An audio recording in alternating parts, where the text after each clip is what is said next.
اچھا، آپ کیا سمجھتے ہیں کیوں ہمارا نوجوان جو ہے وہ ایگریکلچر میں نہیں آتا؟ جو ذمہ دارہ کر رہے ہیں ہم نے اس کو انفیریئر سمجھا. اس کے اختیار میں نہیں ہے کہ یہ اپنی فصل کا ریٹ لے سکتا ہے کہ نہیں لے سکتا. جب اس کی اپنی پروڈکٹ سیل کرنے کی باری آتی ہے تو یہ بڑا بے بس ہو جاتا ہے. خود جو غلطیاں کر رہا ہے اس کو تو کم سے کم ہم ذمہ دار کو سکھا سکتے ہیں. مشینری کے اعتبار سے جاپان کی جو کوالٹی ہے اس کو کوئی اور ملک کمپیٹ نہیں کرتا.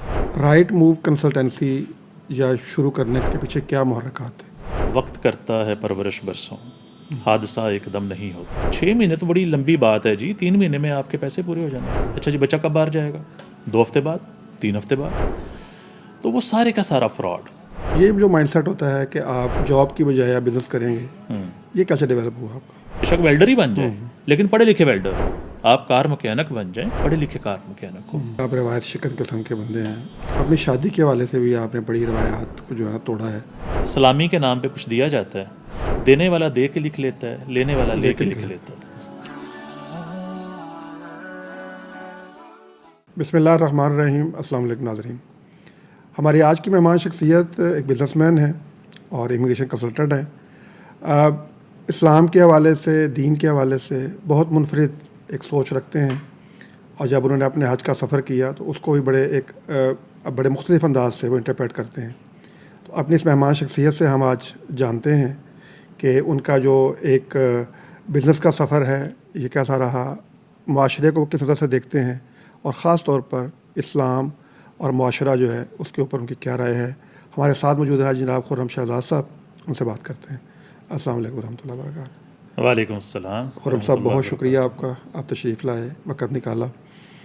سب سے پہلے تو میں جاننا چاہتا ہوں کہ ایز اے بزنس مین ماشاء اللہ جاپان سے آپ ایگرو مشینری جو ہے وہ منگواتے ہیں، اور پاکستان ظاہر بات ہے کہ ایگریکلچر کنٹری ہے. تو اس حوالے سے میں سب سے پہلے یہ جاننا چاہوں گا کہ یہ جو آپ کے بزنس کا انتخاب ہے یہ آپ نے کب کیا تھا اور کیسے کیا تھا؟ اچھا، اس میں بزنس کے انتخاب میں کیونکہ میں ایک ذمہ دار گھرانے سے ہوں، ایک متوسط ذمہ دار گھرانہ، اور وہیں سے پلا بڑا، وہیں پڑھا لکھا، اور ذمہ دارہ تو ہماری ہڈیوں میں رچا بسا ہے. ہمیں پتہ ہے کہ ذمہ داروں کے مسائل کیا ہیں، ان کے ساتھ ہماری سوسائٹی میں، ہماری بزنس کمیونٹی میں ہماری گورنمنٹ ان کو کس طرح سے ڈیل کرتی ہے. تو یہ ساری چیزیں دیکھتے ہوئے مجھے لگا کہ یہ وہ سیکٹر ہے کہ جس کو بہت زیادہ ضرورت ہے ماڈرنائز کرنے کی، اس کو اپنے پاؤں پہ کھڑا کرنے کی، اور اس کو ان چیزوں سے نکالنے کی جس چنگل میں یہ پھنسا ہوا ہے. مثال کے طور پہ آپ دیکھ سکتے ہیں کہ ہم باقی بزنس بھی کر رہا ہوں، میں اس کے علاوہ میٹل کا کرتا رہا ہوں، ابھی بھی اس میں ہوں، ایگریکلچر مشینری میں ہوں. پرٹیکولرلی میں ایگریکلچر کے اعتبار سے آپ کو بتا رہا ہوں کہ میں چھوٹا سا تھا بچپن میں، جب میرے والد صاحب ذمہ دارہ کرتے تھے، منڈی سے واپس آتے تھے، تو تب موبائل اور ٹیلی فون تو نہیں ہوتا تھا. والدہ پوچھتی تھیں یا تایا چچا پوچھتے تھے، ہاں جی آج کی ریٹ لگ گیا ہے.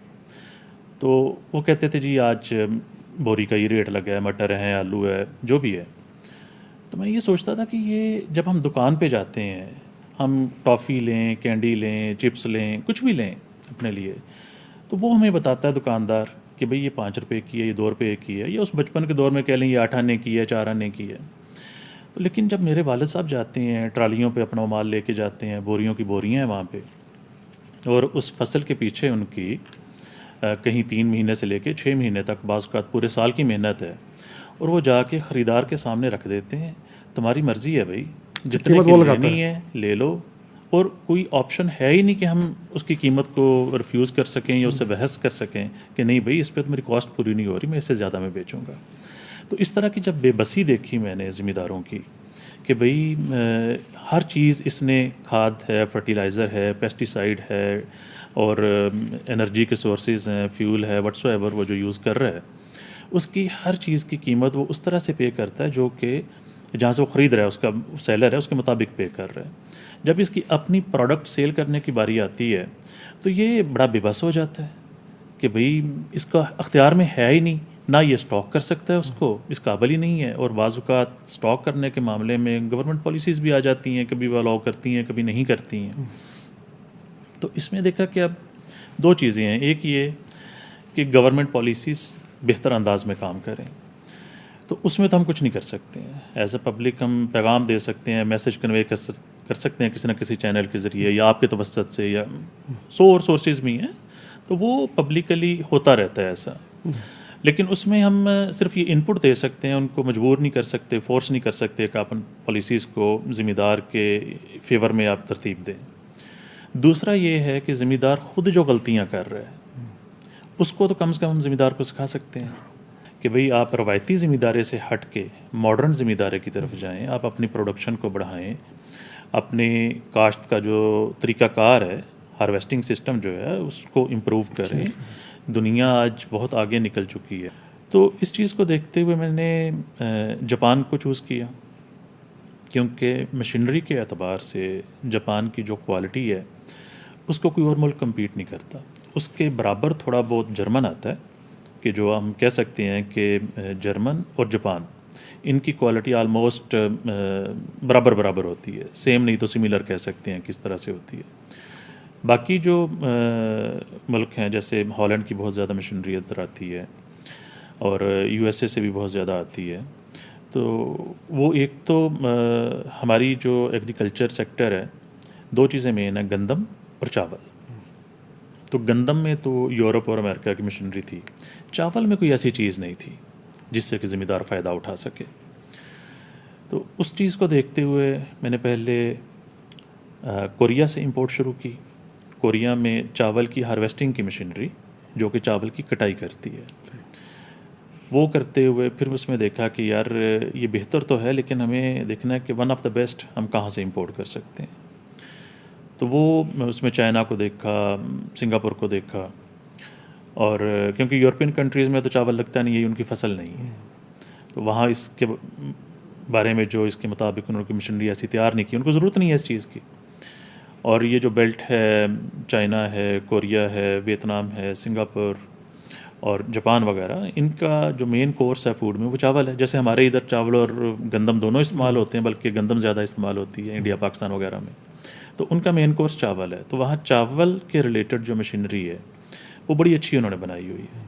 تو یہ سارا چیک کر کے جب میں نے وزٹ کیا اور مختلف کمپنیوں سے کانٹیکٹ کیا, ان کی کوالٹی کو, پروسیجر کو دیکھا, تو مجھے یہ پھر پتہ چل گیا کہ بھئی نہیں, جاپان جو ہے وہ سب سے بہتر ہے, جاپان سے بہتر کوئی کہیں اور نہیں مل سکتی. تو پھر جاپان سے الحمدللہ ہم نے امپورٹ شروع کی چاول کے لیے اس کی مشینری کو, اور کرتے کرتے اب کہہ سکتے ہیں 16-17 سال ہو گئے ہیں, اور اب اس میں بھی بڑی جدت آ گئی ہے, نئی سے نئی مشینری آ رہی ہے, نئے ویریئنٹس آ رہے ہیں. جب آپ یونیورسٹی میں پڑھتے ہیں, جی ڈگری لیتے ہیں, تو ایک پرسیپشن یہ ہے کہ وہ آپ کو جابین بناتی ہے, اور جو ہی آپ ڈگری لے کے نکلتے تو آپ لگتے ہیں, آپ سی وی بناتے ہیں اور سوچتے ہیں کہ میں کس کمپنی میں جاب کروں گا. بالکل. تو یہ جو مائنڈ سیٹ ہوتا ہے کہ آپ جاب کی بجائے آپ بزنس کریں گے, یہ کیسے ڈیولپ ہوا آپ کا؟ وقت کرتا ہے پرورش برسوں, حادثہ ایک دم نہیں ہوتا. ٹھیک ہے. ہم جب دیکھتے ہیں نا, جاب میں یہ ہوتا ہے کہ لوگ عموماً مثال دیتے ہیں لوگوں کی, یار وہ اس نے اتنا اس کا کیریئر, کسی انجینئر کا, کسی ڈاکٹر کا, جو جاب سیکٹر میں کوئی بھی ہو, مینجمنٹ میں ہو, مارکیٹنگ میں ہو, کہیں بھی ہو, کہ بھئی وہاں سے ڈگری کی اور وہاں جا کے کرتے کرتے اس لیول پہ پہنچ گیا. بزنس میں عموماً لوگوں کو پیچھے ہسٹری کا نہیں پتہ ہوتا, وہ تب نظر آتا ہے جب بزنس اسٹیبلش ہو چکا ہوتا ہے. تو وہ جو ہے نا کہ وقت کرتا ہے پرورش برسوں, تو کوئی بھی سانحہ ہو, انقلاب ہو, کوئی بڑی تبدیلی ہو, اس کے پیچھے وقت کا, حالات کا, اس کے پس پردہ, ٹھیک ہے, ایک طویل عرصہ جو ہے حالات اس کی آبیاری کرتے ہیں. اس کے بعد پھر وہ جا کے ایک بڑا شجر بنتا ہے, اور اس کا گھنا سایہ, اس سے وہ خود بھی مستفید ہوتا ہے اور سوسائٹی بھی مستفید ہوتی ہے. لوگ پڑھتے ہیں تو جاب کرنے کے لیے, روزی روٹی کمانے کے لیے, کہ جو ایک کلچر تھا پری پارٹیشن کہ لوگ میٹرک کر لیا, کچھ کر لیا, کوئی کلرک لگ گیا, کوئی کہیں لگ گیا, تو ایک عام سادہ فیملی یہی سمجھتی تھی کہ جی جس نے پڑھ لیا وہ ایک صاف ستھرا کام کرے گا, باقی جو فیکٹری میں کرے گا, ذمہ دارہ کرے گا, ہاتھ کپڑے سب گندے کرے گا. تو وہ سوچ ابھی تک چلتی آ رہی ہے. میں سمجھتا ہوں کہ پہلی بات ہمیں یہ کانسیپٹ کلیئر کر لینا چاہیے کہ تعلیم کا مقصد رزق نہیں ہے, روٹی نہیں ہے. اگر کوئی اپنے بچوں پہ, اپنی آل اولاد پہ اس لیے انویسٹ کر رہا ہے کہ اس کا اس سے رزق بڑھ جائے گا, اس کے رزق میں اضافہ ہو جائے گا, تو اس نیت سے نہ کرے. اور ہمیں جو ہمارے مذہب نے درس دیا ہے علم کے حاصل کرنے کا, اور اس کے پیچھے یہ روزی روٹی تو نہیں ہے, اس کے بہت بڑے اور اعلیٰ مقاصد ہیں.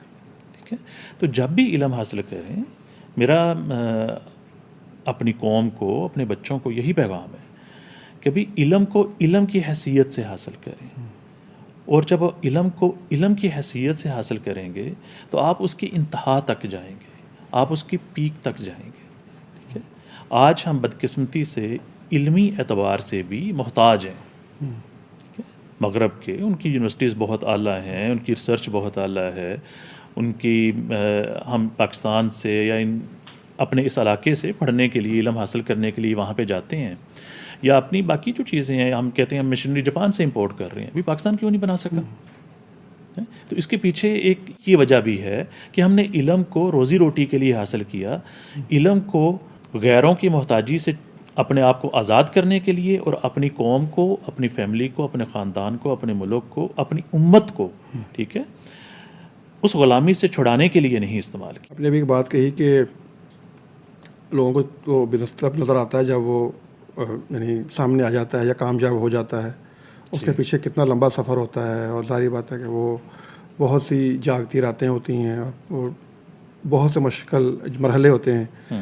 تو کوئی آپ کی زندگی میں بھی ایسا مرحلہ تھا جب آپ نے اس کو شروع کیا ہوگا اور بہت زیادہ ایک یعنی ہوتا ہے نا کہ اب رکاوٹ آ گئی ہے تو اب سمجھ نہیں آ رہی کیا کرے، پھر اللہ تعالیٰ نے کوئی راستہ کھول دیا؟ میں جب MBA کر کے 2008 تک تو میں لنڈن میں نے اور جابز بھی کی اسٹڈی کے دوران. بعد میں الحمدللہ وائٹ کالر جاب بھی کی. ایڈیکسل میں جو اوارڈنگ باڈی ہے UK کی، اس میں جاب کرتا رہا. 2008 میں ریزائن کیا. 9 میں پاکستان آیا تو میں اس تہیے کے ساتھ آیا تھا، اس مصمم ارادے کے ساتھ کہ اب مجھے جتنی بھی اچھی جاب ملے میں نے وہ نہیں کرنی، میں نے اب اپنا کام کرنا ہے. تو الحمدللہ اس کو شروع کیا. اور جب میں اپنا کام کر رہا تھا 2-3 سال بعد مجھے ایک میرے پرائمری اسکول کے ٹیچر ملے، اللہ ان کی زندگی میں برکت دے، حیات ہے ماشاءاللہ، چند دن پہلے بھی ملاقات ہوئی تھی. وہ کہتے ہیں خرم تم کیا کر رہے ہو؟ میں نے کہا جی میں کام کر رہا ہوں. کہتے کیا کر رہے ہو؟ میں نے کہا میں میٹل امپورٹ کر رہا ہوں. کہتے وہ کیا ہوتا ہے؟ میں نے کہا جی یہ اسکریپ، سادہ زبان میں سمجھے تو میں کباڑیاں ہوں. میں کہ میں سادہ زبان میں ڈیٹیل میں کیا بتاؤں، آپ یہ سمجھ لیں میں کباڑیاں ہوں. تو ان کا اگلا کویسچن فی البدی جو انہوں نے فوراً مجھ پہ داغا وہ یہ تھا تو تیرے ڈے پڑھن لکھن کا کی فائدہ ہوا؟ میں نے کہا سر جس طرح سے میں کر رہا ہوں تو اس طرح سے باقی لوگ نہیں کر رہے ہیں. ٹھیک ہے. اور وہ کہتے ہیں وہ فلاں کر رہا ہے فلاں کر رہا ہے. میں نے کہا بالکل کر رہے ہوں گے، لیکن جس انداز میں، جس ترتیب سے میں کر رہا ہوں اور جس کیپٹل کے ساتھ الحمدللہ میں نے اس کو مینیج کیا ہے، میں نے کہا وہ لوگ کر رہے ہیں، لوکل کر رہے ہیں. میں نے فخر صاحب آج تک لوکل ٹریڈنگ نہیں کی ہے. الحمدللہ بزنس شروع کیا تو امپورٹ سے کیا، بیچ میں ایکسپورٹ بھی چلتی رہی، ابھی بھی مین ہماری امپورٹ ہے. تو میں نے لوکل ٹریڈنگ بالکل نہیں کی. ٹھیک ہے. تو میں نے کہا سر دیکھیں اللہ کا شکر ہے کہ میں اپنے جو میرا ایک انداز ہے میں اس لیول پہ کر رہا ہوں اور اس طرح سے کر رہا ہوں، اور مجھے لوکل ٹریڈنگ کرنا ہی نہیں آتی ہے. جاپان کے ساتھ آپ کام کر رہے ہیں، آپ نے دیکھا کہ ہمیں جو میری پروڈکٹ ہے یا جو پاکستان کے اندر جو جس چیز کی ریکوائرمنٹ ہے وہ جاپان کے اندر موجود ہے. جاپانیوں سے ڈیل کرتے وقت آپ ظاہر بات ہے وہ بڑی ایڈوانس قوم ہے، بڑی آرگنائز قوم ہے، اور سب سے اہم آپ کو کیا لگا ان کے بیہیویئر میں یا سوشل سٹرکچر کے اندر اس چیز نے جو ہے ان کو ایک قوم بنا رکھا ہے جو کہ شاید ہمارے اندر نہیں ہے؟ اچھا جی، جاپان کو اگر دیکھا جائے ہمارے مقابلے میں ہم اس کو کمپیریزن کر ہی نہیں سکتے ہیں. پہلی بات ہماری عمر 80 سال بھی نہیں ہوئی ابھی ایز اے قوم دیکھیں تو. اور جاپان قومی اعتبار سے دیکھیں تو چائنا کے بعد دنیا کی پرانی ترین قوم ہے، اور وہاں جو بادشاہت کا نظام ہے وہ دنیا کا پرانا ترین نظام ہے. کیونکہ سب سے پرانا جو بادشاہی ہیرارکی چلی آ رہی ہے، ان کی جو نظام چلا آ رہا ہے تو وہ جاپان کے، اس کے بعد باقی چائنا آئے گا، UK آئے گا، ہماری ملکہ شلکہ جو بھی ہیں وہ سب بات کی چیزیں ہیں. تو وہ دنیا سے الگ تھلگ، چاروں طرف سمندر، کسی بیرونی دنیا سے رابطہ نہیں ہے. تو انہوں نے اپنے آپ کو، وہ کئی صدیوں پہ محیط ان کا کلچر ہے، اتنا ریچ ہے کہ جو 1000 سال پہلے ان کی روایت تھی وہ آج بھی چلی آ رہی ہے. انہوں نے جب یہ ٹیکنالوجیکل چینجز آئیں، انڈسٹریل ریولوشن آیا، وہ ساری چیزیں جاپان نے اڈاپٹ کی، ان کو اپنایا، لیکن جو ان کا کلچر تھا، جو ان کی اپنی روایات تھی، اس کو نہیں چھوڑا. اس کو بتدریج وہ ساتھ چلتا رکھا انہوں نے. اور اس کا نتیجہ یہ دیکھیں آپ کہ آج ویسٹرن کلچر، فیملی سسٹم تباہ، یو ایس اے میں فیملی سسٹم تباہ، آسٹریلیا بھی اسی طرف ہے. جو اوور آل ہم دیکھتے ہیں سمپلی ہم یہی کہہ سکتے ہیں کہ فیملی سٹرکچر جو ہے ان کا ختم ہو چکا ہے. جاپان میں ابھی تک فیملی سٹرکچر انٹیکٹ ہے. ٹھیک ہے، وہاں والدین کی عزت اسی طرح سے قائم ہے جیسے آج سے 200 سال 300 سال پہلے قائم تھی. وہاں پہ چھوٹا جو ہے وہ چھوٹا ہے، بڑا جو ہے وہ بڑا ہے. استاد استاد ہے، شاگرد شاگرد ہے. استاد کو سینسے کہتے ہیں جی. وہ جب بچے اسکول میں جاتے ہیں، اسکول کا استاد ہو یا کہیں آپ کچھ اور ٹیکنیکل چیز لرن کر رہے ہیں تو سینسے اس کو بولتے ہیں. گھر میں والدین، بہن بھائی یا سوسائٹی کے باقی لوگ کسی بچے کو، کسی بڑے کو یہ کہتے رہیں کہ یار یہ کام اس طرح سے نہیں، اس طرح سے کر لو یا اس کو چھوڑ دو، تو وہ کہتا ہے نہیں، سینسے نے یہ کہا ایسے کرنا ہے. ٹھیک ہے، اس کی اہمیت استاد کی اپنی جگہ پہ موجود ہے، اور وہ اس کی عزت، اس کی تکریم، اور یہ بنیادی چیزیں ہیں لرننگ کے لیے ایک بچوں کے لیے. ان میں ایمانداری کا لیول باقی اقوام سے زیادہ ہے. ان میں وعدے کی پاسداری باقی اقوام سے زیادہ ہے. ان میں مہمان نوازی وہ باقی اقوام سے زیادہ ہے. میں آپ کو ذاتی تجربے کی بات بتاتا ہوں. میں ایک دفعہ اپنے بزنس کے سلسلے میں یو کے میں تھا، تو میری ایک میٹنگ تھی شیفیلڈ میں، اور لنڈن سے مجھے ٹریول کرنا تھا. میں صبح نکلا کو 4 بجے اپنی گاڑی پہ تاکہ 8-9 بجے کے قریب میں شیفیلڈ پہنچ سکوں. کافی 300-400 کلومیٹر کی وہ ڈرائیو ہے. اور جب میں وہاں پہنچا، اپنے ٹائم پہ پہنچ گیا، تو جس کے ساتھ میری میٹنگ تھی ان کے آفس میں گیا، تو اس کے آفس میں ہی کافی مشین تھی. وہ اٹھا کافی بنانے کے لیے، تو مجھے کہتا ہے خرم صاحب آپ کافی لیں گے؟ میں نے اسے کہہ دیا کہ نہیں، اب اوکے. اور اس نے دوبارہ نہیں پوچھا مجھ سے. اسے پتہ ہے کہ میں لنڈن سے آ رہا ہوں، میں 4 گھنٹے کی ڈرائیو کر کے آ رہا ہوں. اس نے اپنا کپ بنایا، سامنے بیٹھا، وہ سپ لیتا رہا اور میں اس کے بغیر اس سے بات چیت کرتا رہا ہوں. اب یہ ہے ایک ویسٹرن کلچر کی مثال.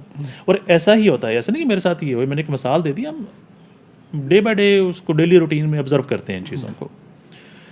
دوسری طرف جاپان، ہم جب جاپان میں کسی سے ہماری میٹنگ ہوتی ہے اور ہم وہاں پہنچتے ہیں تو وہ ہم سے پوچھتے نہیں ہیں کہ آپ کافی لیں گے یا چائے لیں گے. وہ ہاٹ اینڈ سافٹ ڈرنک لا کے ہمارے سامنے رکھ دیتے ہیں. ٹھیک ہے، ہاٹ بھی اور کولڈ بھی، دونوں ڈرنکس ہمارے سامنے، اور بعض کا 3-3 4-4 ڈرنکس کین کی شکل میں رکھ دیتے ہیں. بعض کا قہوہ وغیرہ کپ میں لا کے رکھ دیتے ہیں. جو قہوہ ہے یا کچھ ہے وہ تو ہم نے پی لیا. باقی جو ڈرنک ہم نے ساتھ رکھے ہیں ان کی کوشش یہ ہوتی ہے کہ ہم ان کو ساتھ لے جائیں، اور یہ ان کے کلچر کا حصہ ہے. اگر وہاں پہ کوئی اٹھا کے ساتھ لے جاتا ہے تو مائنڈ نہیں کرتے وہ لوگ. وہ کہتے ہیں ہم نے تو آپ کو دے دیے، یہ آپ کے لیے ہی تھے. اگر چھوڑ جائیں تو مائنڈ کرتے ہیں کہ آپ نے ہماری اس گفٹ کو، اس تحفے کو، اس مہمان نوازی کو آپ نے قبول نہیں کیا. دیکھیے یہ کتنا بڑا فرق ہے. ایک کلچرل ڈفرینس ہے اس میں. اور یہ تو چلو ان کا ایک اپنا ہے، اور وہ اس کو کمپیریزن میں باقی اقوام سے بہتر ہے. لیکن ایمانداری کے اعتبار سے بھی، اب میں کسی پہ تنقید نہیں کرنا چاہ رہا باقی اقوام پہ، لیکن جو میری آبزرویشن ہے، میں نے الحمدللہ یو کے میں بزنس کیا ہے، میں نے اسپین سے امپورٹ کی ہے، یونان سے کی ہے، کچھ یورپین کنٹریز سے الحمدللہ جب میٹل میں تھے تو ہم کافی امپورٹ کرتے رہے ہیں. اور سیم بزنس میں میٹل کے میں ہم نے جاپان سے بھی امپورٹ کی ہے، وہاں سے بھی لیتے رہے ہیں. اب مشینری مین سورس ہمارا جاپان ہے، وہاں سے کر رہے ہیں. تو وہ ایماندار تو ہیں، وعدے کے پکے لوگ ہیں. اگر وہ مائنڈ کرتے ہیں کسی چیز کو تو وعدہ خلافی کو. آپ وہاں اگر کسی کو جو ٹائم دیا ہے ہم نے پہنچنے کے لیے، تو اس کے لیے جو ورڈ یوز ہوتا ہے وعدے کے لیے، اور وہاں جو پہنچنے کا ٹائم دیا وہ سیم ورڈ ہے، یکسک. کہ آپ نے ہم سے وعدہ کیا ہے کہ آپ نے 8 بجے پہنچنا ہے. اگر 8 بجنے سے 10 منٹ پہلے نہیں پہنچے تو اس کا مطلب ہے ہم لیٹ ہیں. 8 بجے پہنچنے کا مطلب آن ٹائم نہیں ہے. 8 بجے ایگزیکٹ ٹائم پہ پہنچنے کا مطلب ہے کہ ہم لیٹ ہیں. ٹھیک ہے، ٹائم سے 10 منٹ 15 منٹ پہلے پہنچنا ضروری ہے. اور اگر ٹائم سے بعد میں پہنچے ہیں تو وہ یہ نہیں کہتے کہ آپ لیٹ آئے ہو، وہ کہتے ہو آپ نے وعدہ توڑ دیا. اس حد تک وہ وقت کی عزت کرتے ہیں، اس کو اہمیت دیتے ہیں، اور بات کے اس قدر پکے ہیں. وہاں کوئی ایکسکیوز نہیں ہے کہ ٹرین لیٹ ہو گئی تھی، ٹریفک میں پھنس گیا تھا، گاڑی پنکچر ہو گئی تھی، this and that what's ever. ٹھیک ہے، موسم خراب ہو گیا، سنو فال شروع ہو گئی. کہتے ہیں کہ آپ کو پتہ ہے کہ ایسا ہے، آپ نے ٹائم رکھ کے نکلنا ہے.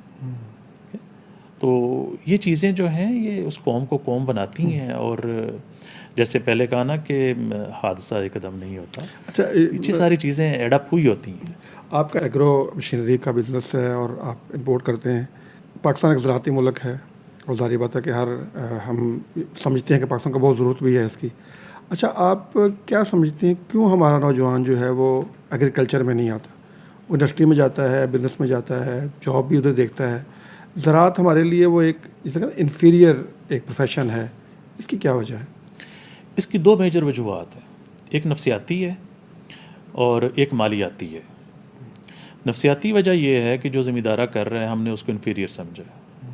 ذمہ دارے سے ہٹ کے اگر کوئی صاف ستھرے کپڑے پہن کے کلرک ہی لگ گیا جا کے تو ہم کہتے ہیں جی یہ نواب صاحب ہیں, یہ صاحب ہیں, اور اس کا ایٹیٹیوڈ بھی ایسا ہی ہو جاتا ہے کہ پتہ نہیں کیا وہ ہو گیا.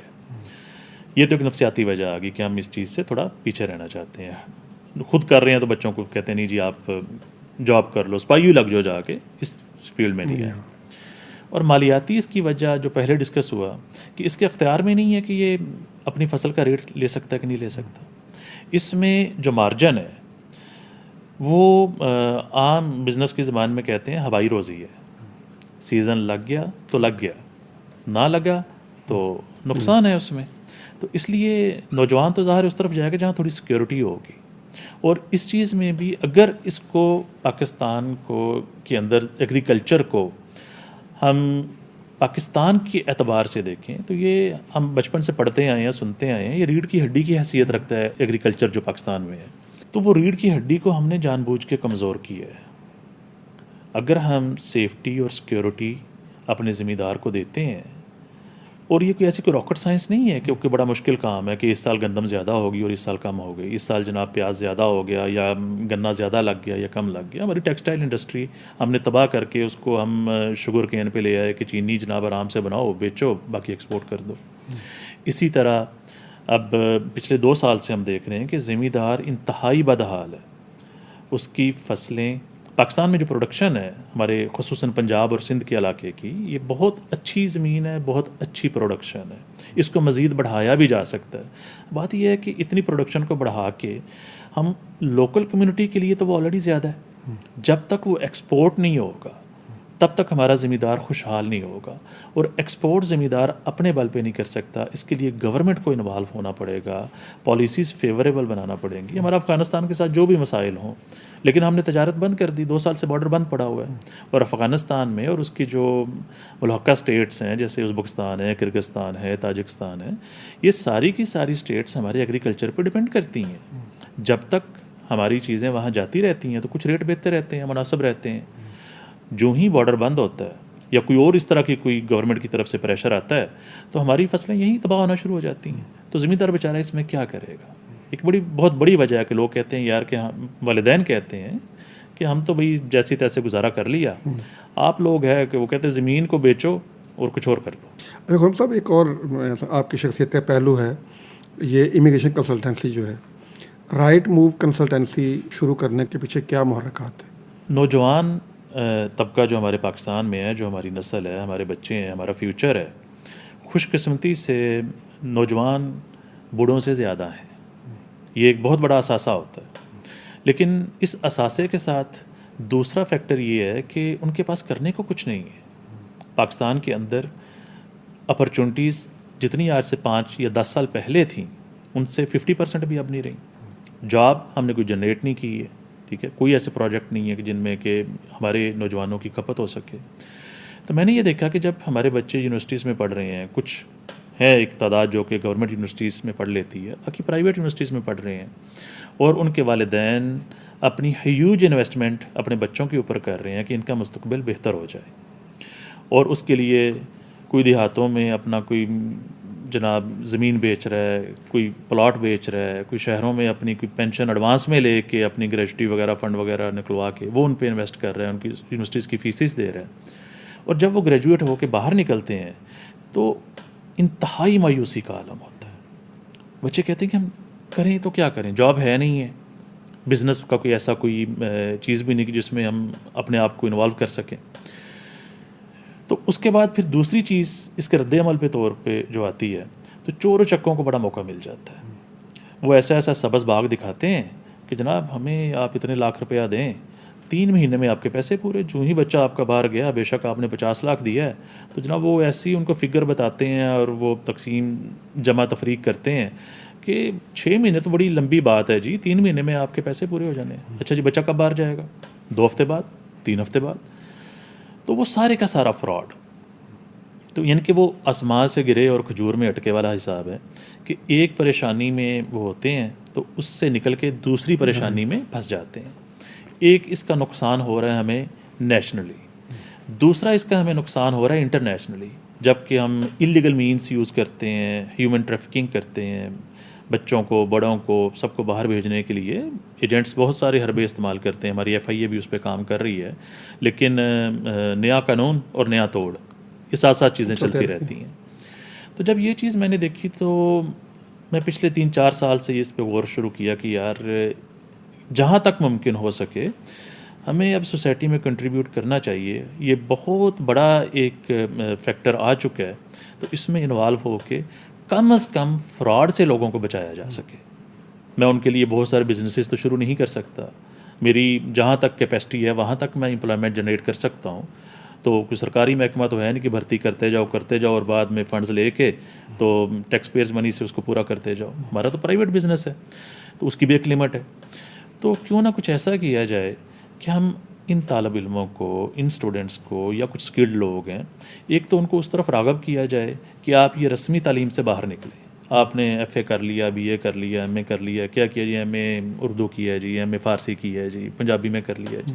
یہ تو وہ نالج ہے جو آپ نارمل چلتے پھرتے پڑھ کے حاصل کر سکتے ہو, اس کے لیے ڈگری کا ہونا کوئی ضروری نہیں ہے. ایک تو یہ کہ آپ اسکلڈ ایجوکیشن کی طرف جائیں, میٹرک کے بعد کوئی ڈپلوما, کوئی اس طرح کی چیز, بے شک ویلڈر ہی بن جائیں لیکن پڑھے لکھے ویلڈر ہوں. آپ کار مکینک بن جائیں, پڑھے لکھے کار مکینک ہوں. آپ مستری بن جائیں, پلمبر بن جائیں, لیکن آپ کو بیسک ٹیکنیکلٹیز کا, بیسک فزکس کا پتہ ہونا چاہیے. ایک تو یہ چیز. دوسری کہ جب ہم انلیگل مینس یوز کرتے ہیں تو پاکستان کا نام بدنام ہوتا ہے, اور میرے لیے یہ بہت شرمندگی کی بات ہے کہ ہمارے ملک کا نام, ہم نے ٹریول کرنا ہوتا ہے, ہم دیکھتے ہیں, ٹھیک ہے, اور جب ہم اس طرح کی چیزیں دیکھتے ہیں تو ہمیں آنیسٹلی شرمندگی ہوتی ہے کہ یار, اور وہ جو اعتراض کر رہا ہے وہ اپنی بات میں سچا ہے. ہم انلیگل مینس کو, جھوٹ کو, فراڈ کو, فیک ڈاکومنٹس کو یوز کرتے ہیں. تو اس میں آ کے پھر میں نے سوچا کہ بھئی ہم ایک پراپر کنسلٹنسی فرم شروع کرتے ہیں. اس میں اسٹوڈنٹ ویزاز اور ورک ویزاز اور امیگریشن پراپر چینل کے ذریعے, اور اس انداز میں ان پیرامیٹرز پہ پورے اترتے ہوئے جو کہ کسی بھی گورنمنٹ نے, کسی بھی ملک نے رکھی ہوئی ہیں, تاکہ لوگوں کو فراڈ سے محفوظ کیا جا سکے. اور ابھی میں نے اپنی یہ ریسنٹ پریکٹس میں دیکھا ہے, ہمارے پاس بے شمار کیسز ایسے آئے ہیں جو کہ میں نے اسٹریٹ اوے ریفیوز کر دی ہیں. وہ کہتے ہیں جی کوئی ورک کے لیے آ رہا ہے, کوئی اسٹوڈنٹ ویزے کے لیے آ رہا ہے, تو ہمیں کیس دیکھتے ہی پتہ چل جاتا ہے, فائل دیکھتے کہ بھئی اس کا ویزا لگ سکتا ہے کہ نہیں لگ سکتا, یا یہ اس کیلیبر پہ پورا اتر ہے کہ اس کا ورک پرمٹ ایشو ہو سکتا ہے کہ نہیں ہو سکتا. تو ہم ان کو اسٹریٹ اوے ریفیوز کرتے ہیں, اور انیشیل کنسلٹیشن کی کوئی فیس نہیں ہے. تو بعض کا تو لوگ اعتراض بھی کرتے ہیں, جی ہمیں فلاں نے تو کہا تھا جی آپ کا 2 مہینے میں ویزا لگ جائے گا, آپ کا مہینے میں لگ جائے گا. تو میں ان سے یہ کہتا ہوں یار ہم ایسا نہیں کر سکتے ہیں, اور ہماری اسٹڈی کے مطابق آپ کا ویزا لگ بھی نہیں سکتا. آپ خامخواہ ایسے جا کے نہ پھنسیں. ویزا کنسلٹنٹ نے نہیں لگانا, ایجنٹ نے نہیں لگانا, ویزا ایمبیسی میں لگنا ہے, ویزا آفیسر نے لگانا ہے. وہ پراپر ٹرینڈ لوگ بیٹھے ہوئے ہیں, اور ان کی جو بھی ریکوائرمنٹس ہیں انہوں نے اپنی ویب سائٹ پہ بھی دی ہوئی ہیں. نہ صرف کہ ریکوائرمنٹس ہم نے پوری کرنی ہے, ان کو ٹریننگ ہے کہ جو ڈاکومنٹیشن مکمل کر کے یہ جو کینڈیڈیٹ آ رہا ہے یہ جینون بھی ہے کہ نہیں ہے. ٹھیک ہے, وہ انٹرویو میں اور انٹرویو سے پہلے ڈاکومنٹس میں وہ یہ چیز آبزرو کر لیتا ہے, اس کو پتہ چل جاتا ہے. اگر اس کی مثال یوں سمجھیں, UK کا ایک عام کانسیپٹ ہے جی, لوگ بہت جا رہے ہیں, آسٹریلیا جا رہے ہیں, ان کا ایک کوٹا ہے کہ انہوں نے 10,000 ویزے ایشو کرنے ہیں, 12,000 کرنے ہیں. اپلیکیشنز تو ہو سکتا ہے ان کے پاس 20,000 ہوں, تو باقی تو ریفیوز ہونی ہے. ہمیشہ اپلیکیشنز, ویزے جو انہوں نے ایشو کرنے ہیں اس سے زیادہ ہوتی ہیں. اس لیے عموماً یہ کہنا کہ جناب فلاں ملک کا ویزا 100% لگ رہا ہے, فلاں کا 100% لگ رہا ہے, یہ بھی سب غلط بات ہے. اس پہ اعتبار نہیں کرنا چاہیے, کیونکہ طالب علم آ کے پوچھتے ہیں, لوگ پوچھتے ہیں جی آج کل کس کی ریشو 100% جا رہی ہے, کس کی ایوریج بہت زبردست جا رہی ہے. تو میں انہیں یہ کہتا ہوں یار کہ یہ ایوریج اس پہ آپ فوکس نہ کریں, آپ یہ دیکھیں کہ آپ کی جو فائل ہے وہ کس ملک کے لیے بہتر ہے. ٹھیک ہے. اب وہاں اپلائی کریں, اور جب آپ وہاں اپلائی کر دیں گے, ساری ڈاکومنٹیشن مکمل ہوگی, فائل آپ کی بہترین ہوگی, تو اس کے بعد بھی جتنا یقین آپ کو ویزا کے لگنے پہ, ایشو ہونے پہ ہے, اتنا ہی یقین آپ کو اس کی ریفیوزل پہ بھی ہونا چاہیے. ٹھیک ہے, کہ انہوں نے تو اتنے ہی ویزے دینے ہیں جتنے انہوں نے دینے ہیں, باقی سب ریفیوز ہیں. اگر فائل کے اعتبار سے دینے لگے تو پاکستان تو خالی پڑا ہو, جتنے ماسٹر لوگ ہیں ہم کاغذ تیار کرنے کے. تو یہ چیزیں دیکھتے ہوئے میں نے کہا یار کہ ایک منیمم سی فیس رکھی جائے, اور اس انداز میں کیا جائے کہ لوگ پریشانی سے نکل کے پریشانی میں دوبارہ پھنس کے اس میں اضافہ نہ کریں, کوئی ریلیف ملے لوگوں کو, بچوں کو.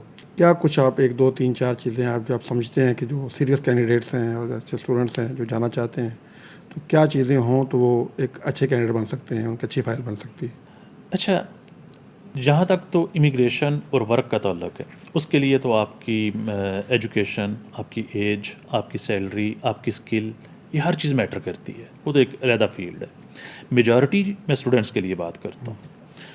جو اسٹوڈنٹس ہمارے پاس بھی آتے ہیں, اور ہم نے دائیں بائیں بھی دیکھے ہیں, لوگوں سے کہانیاں بھی سنی ہیں کہ بچے نے میٹرک کیا اور باہر جا رہا ہے, تو میں کہتا ہوں نہ اپنے اوپر ظلم کریں, نہ بچوں پہ کریں, نہ ایجنٹس کو حرام کھلائیں. ٹھیک ہے, میٹرک کے بعد کوئی بچہ نہ باہر جاتا ہے نہ کسی کو بھیجیں. ٹھیک ہے, اسے کہیں کہ بیٹا آگے کم از کم آپ ایف اے تو کر لو, ایف ایس سی کر لو, یا اس سے بہتر ہے کہ اس کو کوئی ٹیکنیکل ڈپلوما کروا دیا جائے, کوئی اسکلڈ ایجوکیشن اس کے پاس ہو, اور وہ پاکستان میں رہے یا باہر جائے, وہ اس کے کام آئے گی. دوسرا, جو بچے ایف اے یا گریجویشن کے بعد آتے ہیں, تو وہ جس فیلڈ میں ہیں, ٹھیک ہے, لیٹ سے کسی نے فزکس میں کیا ہے, کسی نے آئی ٹی میں کیا ہے, کسی نے میتھمیٹکس میں کیا ہے, کسی نے اے آئی میں کیا ہے, جو بھی اس کی ایجوکیشن ہے, وہ اسی چیز کے اندر آگے ایڈمیشن لیں, اور اس ملک میں جائیں جہاں پارٹ ٹائم کام کی اجازت ہے, اور پارٹ ٹائم کام کر کے وہ اپنے لیونگ ایکسپینسز پورے کر سکتے ہیں, اور جو بیلنس فیس ہے وہ بھی کسی نہ کسی حد تک کلیکٹ کر سکتے ہیں.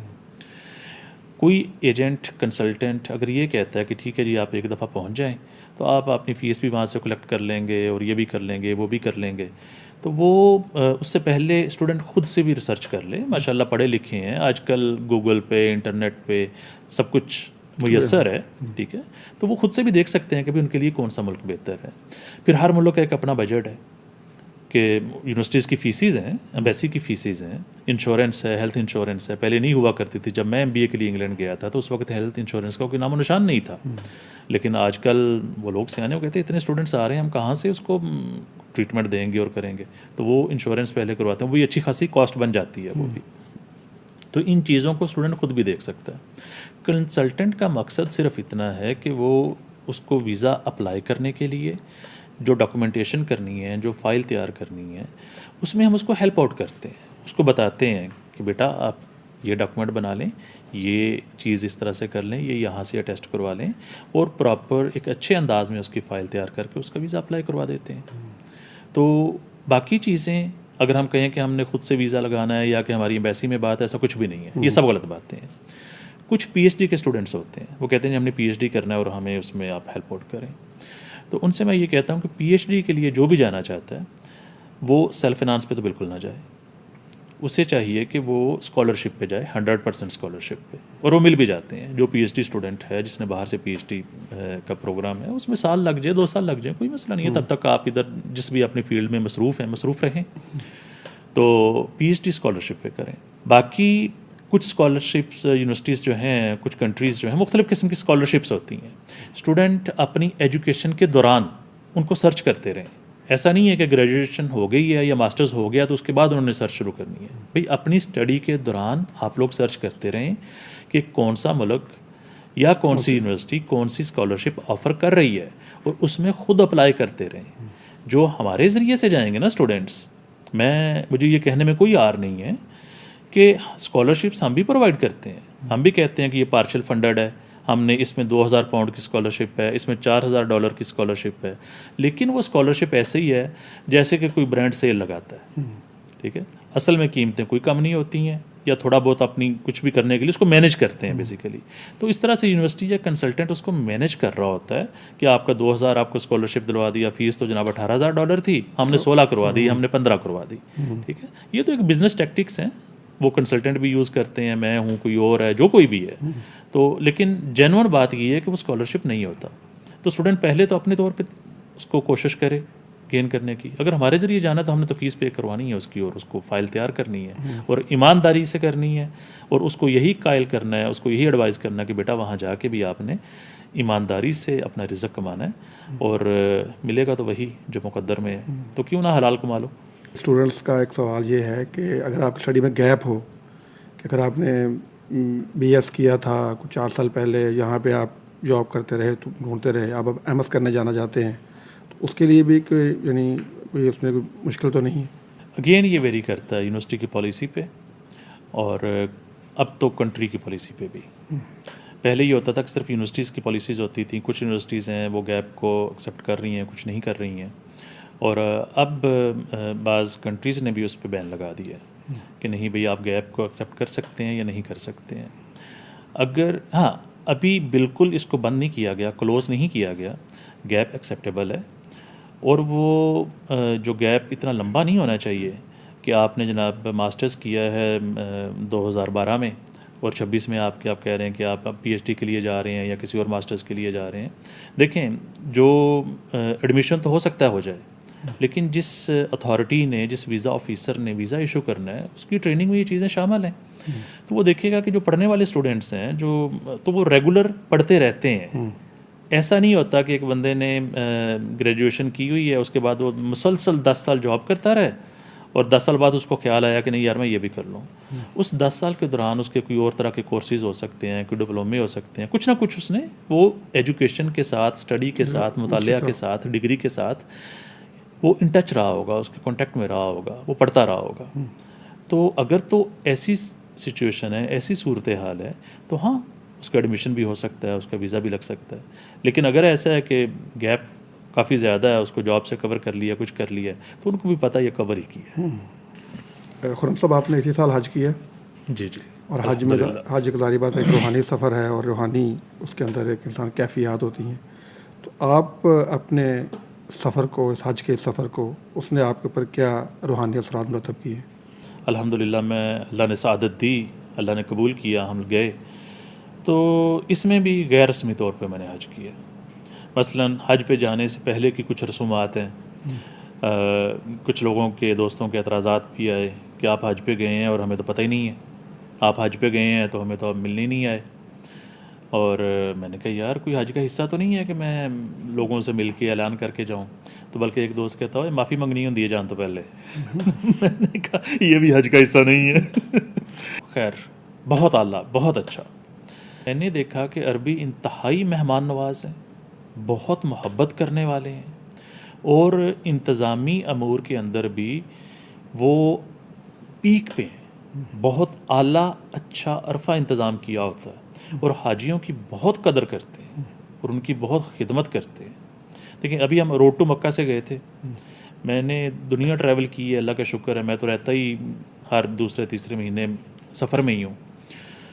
تو جتنی آسانی سے ہماری امیگریشن سعودیہ کی ہوئی ہے وہ کبھی کسی اور ملک کی نہیں ہوئی. ٹھیک ہے, نہایت اطمینان سے, آرام سے ہم یہاں بورڈنگ ہوئی ہے, اور ایسے ایئرپورٹ سے نکلے ہیں جیسے جناب ہم کہ اپنی گاڑی سے نکل کے بندہ لان سے چلتا وہ گھر نہیں چلا جاتا, اس انداز سے. دوسری بات یہ ہے کہ جب ہم ادھر مسجد حرام میں ہیں, یا زیادہ وہیں ہوتا ہے بیت اللہ میں, کہ جا رہے ہیں, کچھ شٹل سروس نے پیچھے اتارا, 5-10 منٹ کی واک ہے, اس کے بعد ہم نے جس گیٹ سے انٹر ہونا ہے وہ گیٹ بند ہو گیا. تو وہ یہ کہہ رہے ہیں کہ بھائی آپ کی مہربانی ہے, یہ گیٹ کلوز ہے, آپ اگلے گیٹ سے چلے جائیں. اور انہوں نے اتنے لاکھوں کے کروڑ کو مینیج کرنا ہے. ٹھیک ہے, اور اگر وہ مینیج نہ کریں تو بہت زیادہ پریشانی بنے, اموات ہوں, لوگ زخمی ہوں, تو اس کو مینجمنٹ کے لیے وہ کہتے ہیں جی یہاں رش زیادہ ہے, اب آپ اگلے گیٹ سے انٹر ہو جائیں. ہمارا رویہ ہوتا ہے کہ ہم جناب یہ 10-12 لاکھ لگا کے آئے, اب حرم ہمارا ہے, کوئی اور کون ہوتا ہے اس میں انٹر ہونے والا یا ہمیں کوئی کہنے والا, اب بس ہم نے جو ہے نا وہ الاٹ کروا لیا, اپنے نام رجسٹری ہو گئی ہے. تو ہم کہتے ہیں نہیں نہیں نہیں نہیں, ہم تو یہیں سے جائیں گے. پھر وہ پھر کہتے ہیں کہ نہیں یار آپ آگے سے جائیں. کہتے ہیں اچھا ہمیں تو جانے دو, پیچھے جو ہمارے کھڑا ہے اس کی خیر ہے, ہمیں تو جانے دو. تو ہمارا وہ ٹپیکل ایٹیٹیوڈ ہے, اور وہ انتہائی کوشش کرتے ہیں کہ وہ بدتمیزی نہ کریں, وہ گائیڈ کرتے ہیں. اور بعض اوقات میں نے انہیں دیکھا ہے کہ وہ بعض اوقات آیات کی تلاوت شروع کر دیتے ہیں, تلبیہ شروع کر دیتے ہیں, لبیک اللہم لبیک, تو تاکہ لوگوں کو مینٹلی بھی ڈائیورٹ کر کے تو ان کو بھیجا جائے آگے. تو وہ آخری حد تک کوشش کرتے ہیں کہ ہم ان کی عزت کریں, ان کا احترام کریں, پولائٹلی ان کے ساتھ پیش آئیں. تو جب تک کہ ہم لوگ ان کو مجبور نہ کر دیں نا, میرا نہیں خیال کوئی بدتمیزی کرتا ہے یا کچھ ایسا ہوتا ہے. اور دوسری مزے کی بات, مجھے لگتا ہے کہ 50% جو عربی وہاں پہ جو ڈیوٹیز پہ ہیں, جو کراؤڈ کو مینیج کر رہے ہیں, وہ لوگ 50% تو اردو بولتے ہیں یا کم از کم اتنی سمجھتے ہیں کہ وہ راستہ بتا سکیں اور کراؤڈ کو بتا سکیں کہ آپ جناب ادھر ادھر چلے جائیں. اگر کسی کو عربی نہیں بھی آتی تو آپ کو پتہ ہے وہاں پہ جو باقی سٹاف ہے, پاکستانی ہے, انڈین ہے, بنگالی ہے, تو اتنی اردو تو سب کو آتی ہے. تو یہ ایک بندے کا خیال ہونا کہ یار مجھے زبان نہیں آتی, یا ہمارے بزرگوں میں اکثر ہوتا ہے کہ ہمیں عربی نہیں آتی نہ انگلش آتی ہے, تو وہاں عربی انگلش کی ضرورت ہی نہیں ہے. آپ کو اردو آتی ہے, پنجابی آتی ہے, یہ کافی ہے.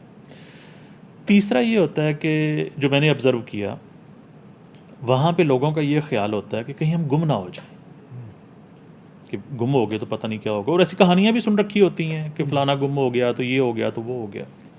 تو میں سوچتا ہوں کہ وہ ایک دائرے میں ہے نا سارے کا سارا. حرم شریف جو ہے سارا ایک دائرے کے اندر ہے. آپ وہاں پہ گم ہو کے تو آپ کوئی تفتان سے تو نہیں نکلنے لگے بھئی, چکر کاٹو گے تو پھر وہیں پہ آ جاؤ گے نا. 10-15 منٹ کی واک ہو جائے گی, آدھے گھنٹے کی واک ہو جائے گی, یا پوچھ لو گے کسی کو, تو یہ ذہن سے نکال دیں کہ میں گم ہو جاؤں گا. اور ان سب سے پہلے جو بنیادی چیز آتی ہے, حج کی دعا میں بندہ کہتے ہی ہے یا اللہ اس کو میرے لیے آسان بنا دے. تو جب اللہ سے آسانی مانگ لی تو پھر ڈاؤٹ کیسا, پھر شک کیسا. اگر پھر بھی ہم شک کرتے ہیں تو پھر تھوڑا سا اپنے اوپر کام کر لیں کہ نہیں بھائی, جب اللہ سے مانگ لیا اور اللہ نے, اللہ کے ہے ہی شایانے اس کی شان کے خلاف ہے کہ وہ دینا. تو دوسرا جو ہم وہ ٹریڈیشن کی بات کر رہے تھے, اس میں پھر وہاں پہ میں نے دیکھا کہ میں میری مسز تھے, ہمیں کوئی فکر فاقہ نہیں تھا, کیونکہ ہم نے نہ کسی سے گفٹ لیا نہ کسی کے لیے لے کے آنا تھا.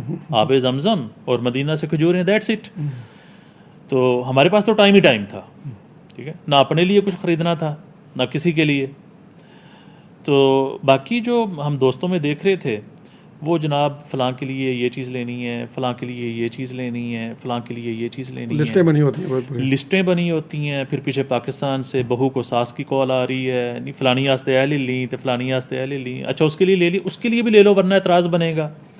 تو بہت ساری انرجی اور پیسہ دونوں چیزیں ہم ان خرافات پہ خرچ کر دیتے ہیں.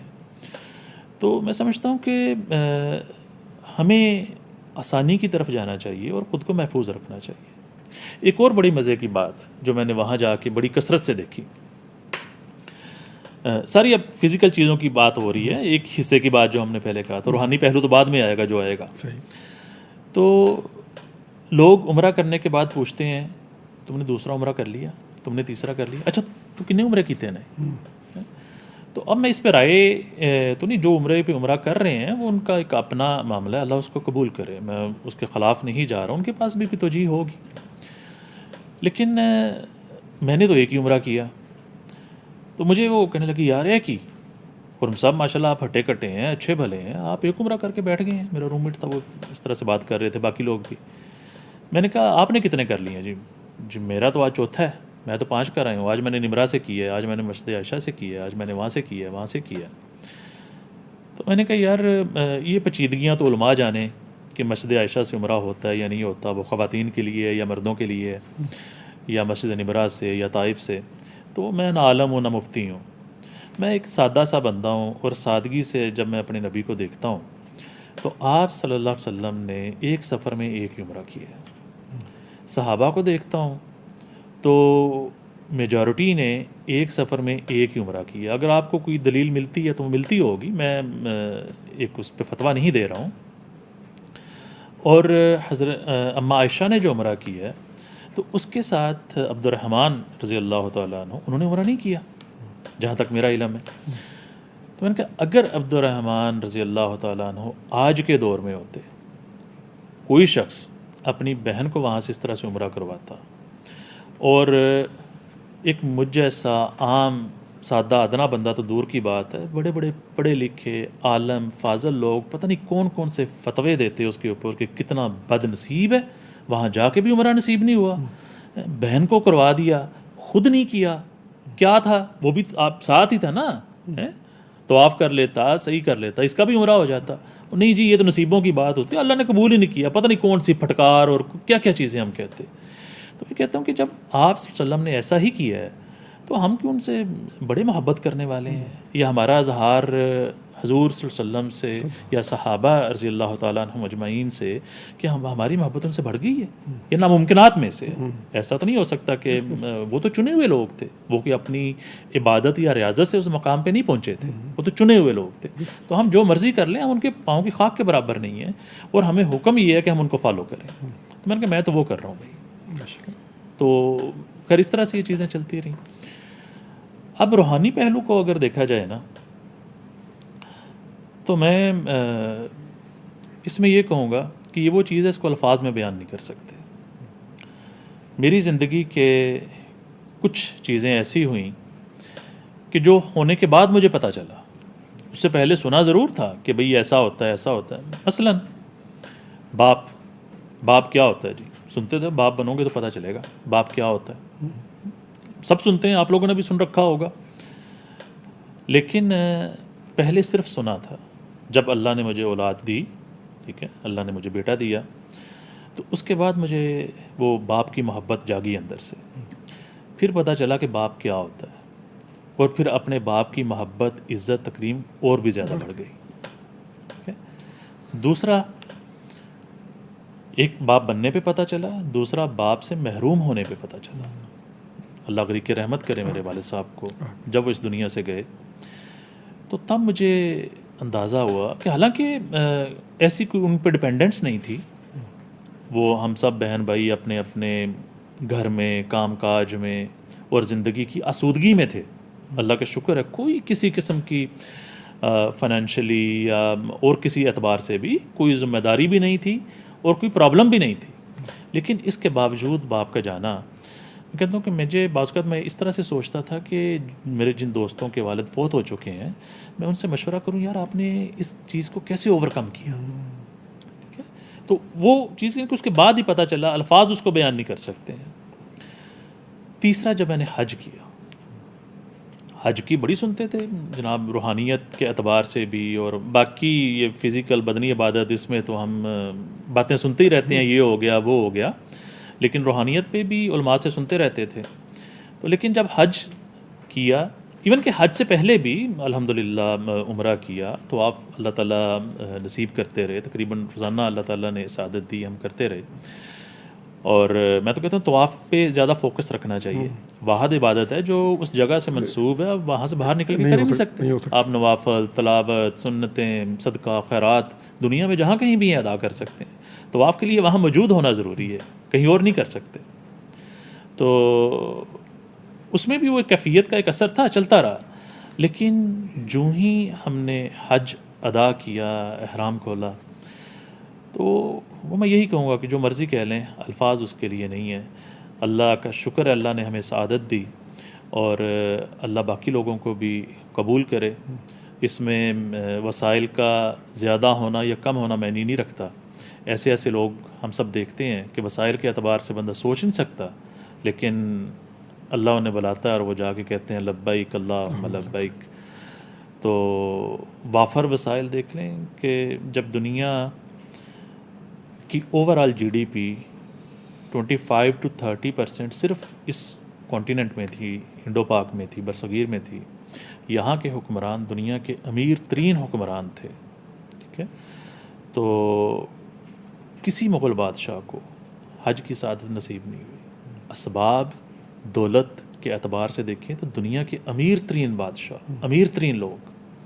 تو اسباب میں ہم ان چیز پہ کم سے کم میں اپنی ذات تک یہ یقین رکھتا ہوں کہ اگر اسباب نہیں بھی ہیں تو خواہش ضرور کرنی چاہیے, دعا ضرور کرنی چاہیے. تو اللہ تعالیٰ کے ہاں کیا مشکل ہے, وہ کسی وقت بھی سبب پیدا کر دیتا ہے, وہ بلا لیتا ہے. خرم صاحب, ابھی آپ نے بات کی کہ آپ روایت شکن قسم کے بندے ہیں. اپنی شادی کے حوالے سے بھی آپ نے بڑی روایات کو جو ہے نا توڑا ہے, اور آج کل ہمارا ایک بہت بڑا مسئلہ بنا ہوا ہے کہ شادیاں اتنی مہنگی, اتنی مشکل کہ اب جو ہے وہ ایسا لگتا ہے کہ وہ شاید لوگ کہتے ہیں نہ ہی کروائیں تو بہتر ہے. آپ بتائیے کہ شادی کیسی ہونی چاہیے, اور آپ کی شادی کیسی تھی؟ اچھا, یہ بھی بڑی مزے کی سٹوری ہے جی.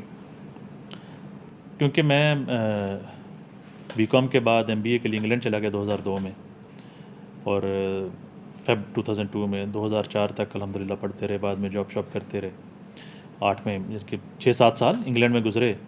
تو اس دوران اللہ نے موقع دیا، میں نے اپنے سکھ دوستوں کی شادی کھائی، ہندوؤں کی کھائی، کرسچنس کی کھائی، تو 3 ہی مین ہیں، یہودیوں کا اتفاق نہیں ہوا. تو اچھا اس میں اور ان کی غمی خوشی میں مطلب ہم شریک ہوتے رہے.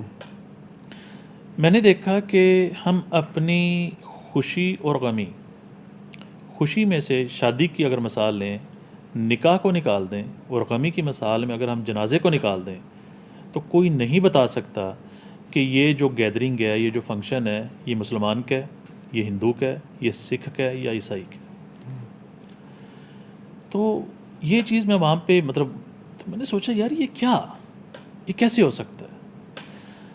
اور جیسے پہلے بتایا کہ گھر میں بھی ہم مذہبی گھرانہ کسی حد تک تو تھا، لیکن رسم و رواج میں لوگ اس کو بڑا ایک مجبوری بھی ہوتی ہے، ایک سوشل پریشر ہوتا ہے، بندہ سوشل بندھن میں بندھا ہوتا ہے، نہ چاہتے ہوئے بھی رسموں کو ادا کرنا پڑتا ہے. تو میں نے یہ تہیہ کیا کہ یار میں اپنی شادی جو ہے نا وہ نہایت آسان اور غیر رسمی کروں گا. میں نے اپنے جب میں انگلینڈ سے واپس آیا تو تبھی میری 2009 میں شادی تھی، فیب میں. تو میں نے اپنے گھر والوں سے بات کی، والد صاحب سے، بڑے بھائیوں سے. میں سب سے چھوٹا ہوں فیملی میں، تو اس لیے ایک تو جو ہماری رشتہ داری ہے، کزن احباب، ان کا پریشر یہ تھا کہ یہ بچہ انگلینڈ سے پڑھ کے آ رہا ہے، تو جو اس کے بڑے بہن بھائی ہیں تو وہ تو چلو ہم نے شادی جیسے بھی کر لی، ان کی کوئی رسم ادا کر لی، کوئی نہ کی، تو اس کے اوپر ہم نے سارے شوق پورے کرنے ہیں. تو جب میری باری آئی تو میری جس سے بھی بات میں نے سب کی خواہشات پہ، تمناؤں پہ پانی پھیر دیا، بلڈوز کر دیا سب کو. میں نے کہا جی میں تو نہ مائیاں کروں گا، نہ میں بارات لے جاؤں گا، نہ جو اس کے دوران رسمیں ہوتی ہیں وہ کروں گا، نہ جہیز لوں گا، نہ وری بناؤں گا، کچھ بھی نہیں.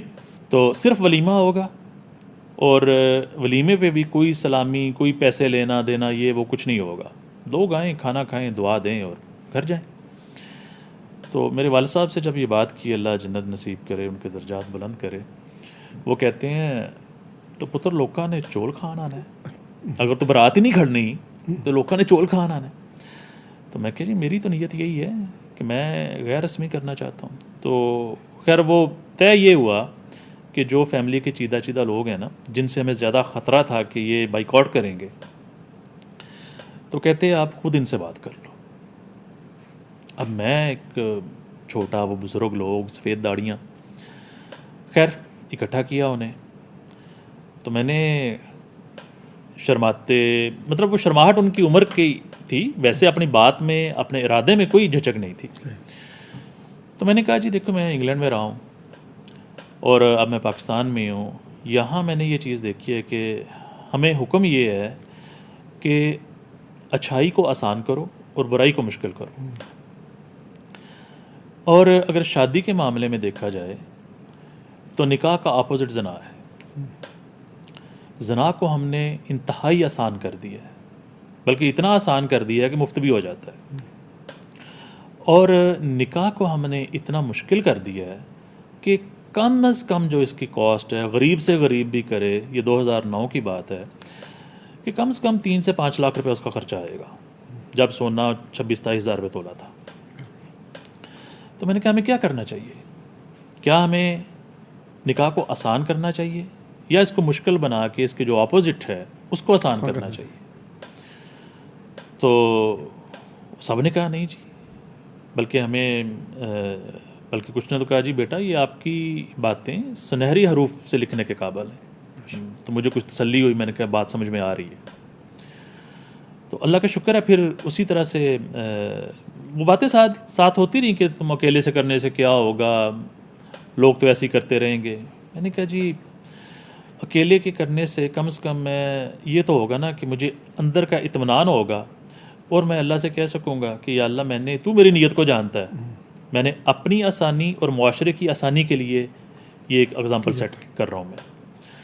اور اس اگزامپل سے الحمدللہ بعد میں سوسائٹی میں چند کیسز ایسے آئے، انہوں نے بھی کہا جی ہم نے ایسے شادی کرنی ہے جیسے خرم نے کہی. تو اس میں نے بارات کو نفی کر دیا، بارات سے پہلے کی جو رسمیں ہوتی ہیں سب ختم کر دیں. صرف میں نے کہا کہ میری جو امیجیٹ فیملی ہے، میری ماں، میرا باپ، میرے بھائی بھابھیاں، بہن بہنوئی اور ہمارے بھتیجے بھانجے نا، ان میں سے اگر کوئی ساتھ آنا چاہتا ہے موسٹ ویلکم.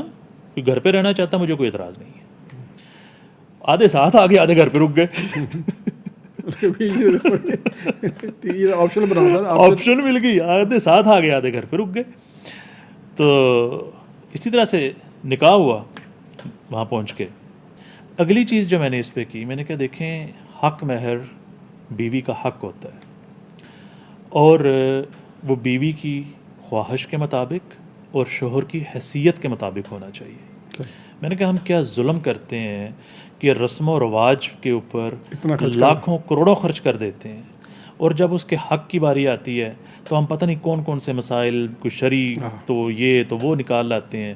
میں نے دیکھا ہے کہ ایسی ایسی شادیاں دیکھی ہیں کہ جن کی شادی پہ جو خرچ ہے وہ لاکھوں نہیں کروڑوں روپیہ کیا ہے، اور جو نکاح کے وقت انہوں نے حق مہر کی رقم لکھوائی ہے، کسی نے 5,000 کسی نے 10,000. کتنی شرمندگی کی بات ہے یہ. تو خیر میں نے اس پہ کہا کہ میری مسز میری کزن بھی تھیں، ہم ایک دوسرے کے حالات سے واقف تھے، تو میں نے کہا اس سے جو مناسب لگتا ہے اسے پتہ میں جس حیثیت میں ہوں وہ جتنا چاہے. تو الحمدللہ اچھا خاصا حق مہر اس نے اس وقت کے اعتبار سے کیا. اللہ نے مجھے دیا ہوا تھا، میں نے ادا کیا. میں نے کہا یہ اس کا حق ہے، ہمیں اس چیز پہ فوکس کرنا چاہیے. اور جو نہیں مطلب فائنینشلی نہیں دے سکتا تو اتنا آسان ہے کہ آپ کسی کو کچھ سکھا ہی دو تب بھی وہ مہر ادا ہو جائے. سکھا دو تو وہ بھی حق مہر بن جائے. اس کے بعد یہ تھا کہ جی ولیمہ سنت ہے، کرنا چاہیے، سب کو بلانا چاہیے. لیکن پوری یہ ہمارے خطے میں ایک رواج ہے اور ہمارے علاقے میں تو بہت زیادہ ہے، گجرانوالا، پنجاب، یہ جو خطہ ہے انڈیا میں بھی ایسے ہی ہے کہ سلامی کے نام پہ کچھ دیا جاتا ہے، دینے والا دے کے لکھ لیتا ہے، لینے والا لے کے لکھ لیتا ہے. اور جب اس نے ریٹرن کرنا ہوتا ہے اس کو کسی موقع پہ تو دونوں دیکھتے ہیں جی اس کی طرف سے کیا آیا ہوا تھا، میں نے اس سے اضافی کرنا ہے، اور جو لے رہا ہے وہ بھی دیکھتا ہے کہ میں نے اس کو جناب 100 روپیہ دیا تھا، آج کم از کم 110-15 تو یہ واپس کرے گا. تو میں نے کہا یار یہ ہم اس کو تحفہ کہتے ہیں، یہ تحفہ نہیں ہے. تحفہ دینے والا دے کے بھول جاتا ہے، لینے والا لے کے بھول جاتا ہے، اس کا ریکارڈ نہیں رکھا جاتا. اور تحفہ دینے سے محبت بڑھتی ہے، محبت ہوتی ہے تو بندہ تحفہ دیتا ہے، اور تحفہ دینے سے محبت بڑھتی ہے. میں نے کہا یہ کیا ہوا کہ آپ پہلی چیز تو کہ محبت سے دے ہی نہیں رہا، ایسی کوئی فائنینشیل ٹرانزیکشن کر رہا ہے اور ذمہ داری سمجھ کے دے رہا ہے، اور اکثریت میں بوجھ سمجھ کے دیا جا رہا ہوتا ہے کہ اب یار کوئی حالات ایسے نہیں بھی ہیں تو بھی ادا کرنا پڑے گا. تو میں نے کہا جی اس کا بہترین حل ہے کہ اسلامی ٹوٹلی بین، کسی سے کچھ نہیں لیا جائے گا. اور ایسا ہی ہوا الحمدللہ. پھر وہ جو مقلاوے کی رسم ہے، دودھ پلائی کی رسم ہے، جوتا چھپائی اور پتہ نہیں کیا کیا، میں نے کہا کچھ نہیں ہوگا. اب دیکھیں مقلاوے کی رسم میں کیا ہوتا ہے جی، سب لوگ واقف ہیں کہ ولیمے والے دن دلہن کے پیرنٹس دلہا اور دلہن کو اپنے گھر میں لے جاتے ہیں، اور وہاں وہ 1 دن رہتا ہے یا 2 دن رہتا ہے، جو بھی کیفیت ہے، اس کے بعد پھر وہ واپس آتے ہیں. میں کہتا ہوں نکاح ہوا ہے تو دلہا دلہن کو آزاد چھوڑو، انہیں گھومنے پھرنے دو، آپس میں رہنے دو. آپ لوگوں نے کیا ڈرامہ لگایا ہوا ہے کہ جناب 10 دن کوئی ادھر آ رہا ہے کوئی ادھر آ رہا ہے، آپس میں انہیں کوئی ٹائم ہی نہیں مل رہا ہے. تو ان کو ایک دوسرے کو سمجھنے کا موقع دو، وہ آپس میں ٹائم گزاریں، بجائے اس کے کہ وہ ان رسم و رواج میں لگے رہیں. اور اس کے بعد ساری رسموں سے ادا ہو کے لڑکے والے بھی بیٹھے ہوتے ہیں جی فلاں کا اتنا قرض ہے، فلاں کا یہ ہے، فلاں کا وہ ہے، لڑکی والے بھی بیچارے اسی طرح ہوتے ہیں. اور اس میں جہیز کی بھی نفی کی گئی. میں نے کہا مجھے کسی قسم کا کوئی جہیز نہیں چاہیے، اور وہ لڑکی کی ذمہ داری بھی نہیں ہے. دیکھیں جب سارا مکمل نان نفقل لڑکے کے ذمے آ گیا اور اللہ نے لگا دیا، تو اگر وہ لڑکا اس قابل ہے ہی نہیں تو بھی پھر روزے رکھے پر نکاح کرنے کی کیا ضرورت ہے. تو اگر اس قابل ہے تو نکاح کرے. لڑکی والوں پہ جس نے اپنی بیٹی دے دی، جس نے اپنی بہن دے دی، کیا وہ فریج، وہ ریفریجریٹر، وہ اے سی، وہ پلنگ، وہ صوفہ اس سے بڑھ کے؟ بندہ تھوڑا سا ایک نارمل وے میں آ کے سوچ لے. اور ہم سب بہنوں والے ہیں، بیٹیوں والے ہیں یار، اس سے بڑھ کے تو کوئی چیز نہیں ہوتی. اور محبت کے اعتبار سے بھی دیکھیں، آپ کے 10 بیٹے ہوں، 1 بیٹی ہو، 2 ہوں، 4 ہوں، اللہ نے محبت کا خانہ علیحدہ بنایا دل میں. میں کہتا ہوں جو چیمبرز ہیں نا اللہ نے بنائے، وہ اگر ان کو ڈیوائڈ کیا جائے تو جو اس چیمبر میں اللہ نے بیٹی کی محبت رکھی ہے وہاں لڑکے نہیں آ سکتے، بیٹے نہیں آ سکتے ہیں. تو جس نے بیٹی دے دی آپ کو، تو اس سے آپ یہ تقاضا کریں یا یہ توقع کریں کہ وہ باقی چیزیں بھی آپ کو دے. اور اچھا اس میں ضرورت کم ہے، رسم زیادہ ہے. کیونکہ جہیز میں اور وری میں، وری سمجھتے ہیں لڑکے کی طرف سے وہ تیار کی جاتی ہے، میں نے وہ بھی نہیں کی. میں نے کہا بھائی یہ 8-10 بعد میں کر لیں گے. ہاں میں نے کہا وہ آئے گی اگلے دن اس نے کہنا چلو شاپنگ کرنے چلیں جی، میں نے یہ لینا ہے یہ لینا ہے. تو جیسے جیسے ضرورت پڑتی جائے گی ہم لیتے جائیں گے. اور اللہ کا شکر ہے الحمدللہ ایسا ہی ہوا. جی بڑی ایکسپائرنگ. اللہ تعالیٰ آپ کو جزائے خیر دے اور آپ سے یہ عمل قبول فرمائے. آمین. بارک اللہ فیکم. آخری سوال کہ آپ پیغام ٹی وی تشریف لائے ہیں، کچھ تاثرات اپنے کیا ہیں آپ؟ دیکھیں جی، پیغام ٹی وی میں آ کے میں نے اس کے بارے میں سنا تو تھا، لیکن جو آ کے دیکھا وہ میری توقع سے بڑھ کے تھا. وہ اقبال کا ایک شعر ہے نا کہ وہ فٹ آتا ہے یہاں پہ کہ نہ تو زمین کے لیے ہے نہ آسماں کے لیے، جہاں ہے تیرے لیے تو نہیں جہاں کے لیے. اور اس سے آگے وہ فرماتے ہیں 2-3 شعروں کے بعد، وہ بھی فٹ آتا ہے یہاں پہ، رہے گا راوی و نیل و فرات میں کب تک، تیرا سفینہ کہ ہے بحر بے کراں کے لیے. تو یہ میں ڈیڈیکیٹ کرتا ہوں پیغام ٹی وی کو، آپ کے چینل کو. اللہ تعالیٰ آپ لوگوں کو اسی طرح ترقی اور عظمت عطا کرے اور آپ امت کی خدمت کرتے رہیں. خرم صاحب بہت شکریہ آپ کا، بہت خوبصورت باتیں ہیں، بہت قیمتی باتیں، اور ماشاءاللہ ہم لوگوں سے بات کرتے رہتے ہیں. بڑی ہی ماشاءاللہ پریکٹیکل اور بڑی وزڈم والی گفتگو تھی آپ کی. یقیناً مطلب مجھے بہت فائدہ ہوا ہے کہ ہمارے جو ناظرین ہمارا پروگرام دیکھ رہے ہیں ان کو بھی بہت فائدہ ہوگا. آپ کا بہت شکریہ، آپ تشریف لائے اور آپ نے وقت دیا. بہت شکریہ جناب. ناظرین ہمارے ساتھ موجود تھے خرم شہزاد صاحب. آپ نے دیکھا کہ وہ خود بھی کہہ رہے تھے میں روایت شکن ہوں. تو ہمارے ہاں بھی دین کے نام پہ بہت ساری رسمیں جو ہیں وہ ہم نے اپنے ارد گرد کھڑی کر لی ہیں، جو کہ وہ بوجھ ہیں جو دین نے ہم پہ نہیں ڈالا تھا. دین تو بہت سادہ، بہت آسان، بڑا فطری اور بڑا پریکٹیکل ہے. تو اس دعا کے ساتھ کہ اللہ تعالیٰ ہمیں اپنے دین کو سمجھنے کی، اس پر عمل کرنے کی توفیق عطا فرمائے، اور وہ خیر جو اللہ تعالیٰ نے اپنے دین میں رکھی ہے ہمیں اس کو حاصل کرنے کی توفیق عطا فرمائے. اجازت دیجیے. اللہ حافظ.